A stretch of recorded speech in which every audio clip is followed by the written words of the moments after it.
ओम शं शनैश्चराय नमः। ओम शं शनैश्चराय नमः। ओम शं शनैश्चराय नमः। शनिदेव महाराज की जय। भक्तगण, आपका यह व्रत कथा में हार्दिक अभिनंदन है। बहुत बहुत स्वागत है। आज शनिवार का दिन है और शनिदेव की पूजन का विशेष महत्व है। ओम नीलांजन समाभासम रविपुत्रम यमाग्रजम छाया मार्तंड संभूतम तम नमामि शनैश्वरम।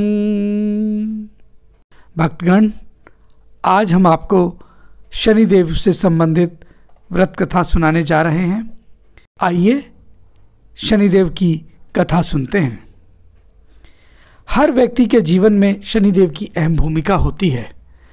अगर कुंडली में शनि सबसे अच्छी स्थिति में हो तो यह व्यक्ति को बहुत ही कम समय में बहुत बड़ी सफलता देता है। इसलिए हर संभव प्रयास करके शनिदेव को प्रसन्न करना चाहिए। एक बार नवग्रहों में बहस हो गई कि नवग्रहों में सबसे उत्तम ग्रह कौन सा है। इस बात के निष्कर्ष पर पहुंचने के लिए सभी देवता देवराज इंद्र के पास पहुंच गए। उन्होंने कहा, हे देवराज, अब आप ही निर्णय करें कि हम सब में से कौन सबसे बड़ा है। देवताओं द्वारा पूछे गए सवाल से देवराज इंद्र उलझन में पड़ गए। इंद्रदेव ने कहा कि मैं इस प्रश्न का उत्तर नहीं दे सकता, मैं असमर्थ हूं। इस सवाल का जवाब पाने के लिए वो सभी पृथ्वीलोक के उज्जयिनी नगर के राजा विक्रमादित्य के पास गए। राजा विक्रमादित्य के महल पहुंचकर सभी देवताओं ने प्रश्न किया। इस पर राजा विक्रमादित्य भी असमंजस में पड़ गए। वो सोच रहे थे कि सभी के पास अपनी अपनी शक्तियां हैं जिसके चलते वो महान है। अगर किसी को छोटा या बड़ा कहा गया तो उन्हें क्रोध के कारण काफी हानि हो सकती है। इसी बीच राजा को एक तरीका सूझा।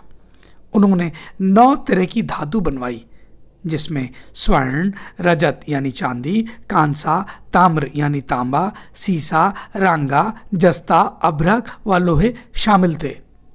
राजा ने सभी धातुओं को एक एक आसन के ऊपर बिछा दिया। इसके बाद उन्होंने सभी देवताओं को सिंहासन पर बैठने के लिए कहा। धातुओं के गुणों के अनुसार सभी आसनों को एक दूसरे के पीछे रखवाकर उन्होंने देवताओं को अपने अपने सिंहासन पर बैठने को कहा। जब सभी देवताओं ने अपना अपना आसन ग्रहण कर लिया, तब राजा विक्रमादित्य ने कहा, इस बात का निर्णय हो चुका है, जो सबसे पहले सिंहासन पर बैठा है वही बड़ा है। यह देखकर शनि देवता बहुत नाराज हुए। उन्होंने कहा, राजा विक्रमादित्य, यह मेरा अपमान है। तुमने मुझे सबसे पीछे बैठाया है। मैं तुम्हारा विनाश कर दूंगा। तुम मेरी शक्तियों को नहीं जानते हो। शनि ने कहा, एक राशि पर सूर्य 1 महीने, चंद्रमा 2.25 दिन, मंगल 1.5 महीने, बुध और शुक्र 1 महीने, बृहस्पति 13 महीने रहते हैं। लेकिन मैं किसी भी राशि पर 7.5 वर्ष रहता हूं। मैंने अपने प्रकोप से बड़े बड़े देवताओं को पीड़ित किया है। मेरे ही प्रकोप के कारण श्री राम को वन में जाकर रहना पड़ा था, क्योंकि उन पर 7.5 थी। रावण की मृत्यु भी इसी कारण हुई। अब तू भी मेरे प्रकोप से नहीं बच पाएगा। शनिदेव ने बेहद क्रोध से वहां से विदा ली। वहीं बाकी के देवता खुशी खुशी वहां से चले गए। इसके बाद सब कुछ सामान्य ही चलता रहा।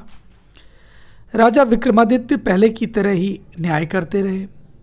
दिन ऐसे ही बीतते रहे, लेकिन शनिदेव अपना अपमान नहीं भूले। एक दिन राजा की परीक्षा लेने शनिदेव घोड़े के व्यापारी के रूप में राज्य में पहुंचे। जब राजा विक्रमादित्य को इस बात का पता चला तो उन्होंने अपने अश्वपाल को कुछ घोड़े खरीदने के लिए भेजा।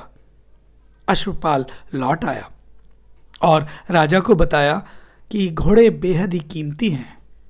राजा ने खुद जाकर एक सुंदर और शक्तिशाली घोड़ा पसंद किया और उसकी चाल देखने के लिए घोड़े पर सवार हो गए।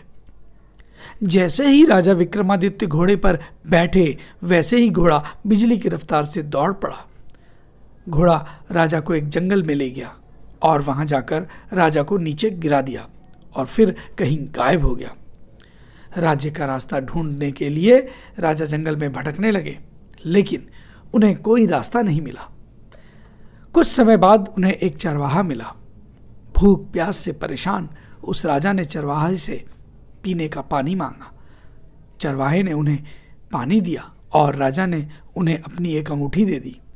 रास्ता पूछकर राजा जंगल से निकल गए और पास में ही मौजूद एक नगर में पहुंच गए। एक सेठ की दुकान पर राजा ने कुछ आराम करने के लिए, विश्राम करने के लिए वहां रुकना मुनासिब समझा। वहां सेठ से बातचीत करते हुए उन्होंने बताया कि वे उज्जैन नगरी के से आए हैं। राजा कुछ देर तक उस दुकान पर बैठे रहे। जितनी देर वो वहां बैठे, सेठ जी की काफ़ी बिक्री हो गई। सेठ जी ने राजा को बहुत भाग्यवान समझा। सेठ ने राजा को अपने घर खाने पर आमंत्रित किया। सेठ के घर में एक खूंटी पर सोने का हार लटका था। उसी कमरे में वो राजा को छोड़कर बाहर चला गया। कुछ समय बाद खूंटी उस सोने के हार को निगल गई। सेठ ने विक्रमादित्य से वापस आकर पूछा कि उसका हार कहाँ है। तब राजा ने उसे हार गायब होने की बात बताई। सेठ ने क्रोधित होकर विक्रमादित्य के हाथ पैर कटवाने के आदेश दे दिए। राजा विक्रमादित्य के हाथ पांव काटकर उसे नगर की सड़क पर छोड़ दिया गया। फिर कुछ समय बाद विक्रमादित्य को एक तेली अपने साथ ले गया। तेली ने उन्हें अपने कोलू पर बैठा दिया। वह पूरा दिन बैलों को आवाज देकर हाँकते रहे। विक्रमादित्य का जीवन इसी तरह यापन होता रहा। उन पर शनि देव की 7.5 थी, जिसके खत्म होने पर वर्षा ऋतु शुरू हो गई। एक दिन राजा मेघ मल्हार गा रहे थे। उसी समय उस नगर के राजा की बेटी राजकुमारी मोहिनी ने उनकी आवाज़ सुनी। उसे आवाज़ बेहद पसंद आई। मोहिनी ने अपनी दासी को भेजकर गाने वाले को बुलाने को कहा। जब दासी लौटी तो उसने अपंग राजा के बारे में मोहिनी को सब कुछ बताया, लेकिन राजकुमारी उसके मेघ मल्हार पर मोहित हो चुकी थी। अपंग होने के बाद भी वह राजा से विवाह करने के लिए मान गई। जब मोहिनी के माता पिता को इस बात का पता चला तो वह हैरान रह गए। रानी ने अपनी बेटी को समझाते हुए कहा कि तेरे भाग्य में किसी राजा की रानी का सुख है, तो इस अपंग से क्यों विवाह करना चाहती है। लेकिन समझाने के बावजूद भी राजकुमारी अड़ी रही। जिद को पूरा कराने के लिए राजकुमारी ने भोजन तक छोड़ दिया। अपनी बेटी की खुशी के लिए राजा रानी अपंग विक्रमादित्य से मोहिनी का विवाह करने के लिए तैयार हो गए। दोनों का विवाह हुआ और वो तेली के घर रहने लगे। उसी दिन विक्रमादित्य के सपने में शनिदेव आए। उन्होंने कहा, देखा तूने मेरा प्रकोप। राजा ने शनिदेव से उसे क्षमा करने को कहा। उन्होंने कहा कि जितना दुख आपने मुझे दिया है उतना किसी और को मत देना। इस पर शनिदेव ने कहा, राजा मैं तुम्हारी प्रार्थना स्वीकार करता हूँ।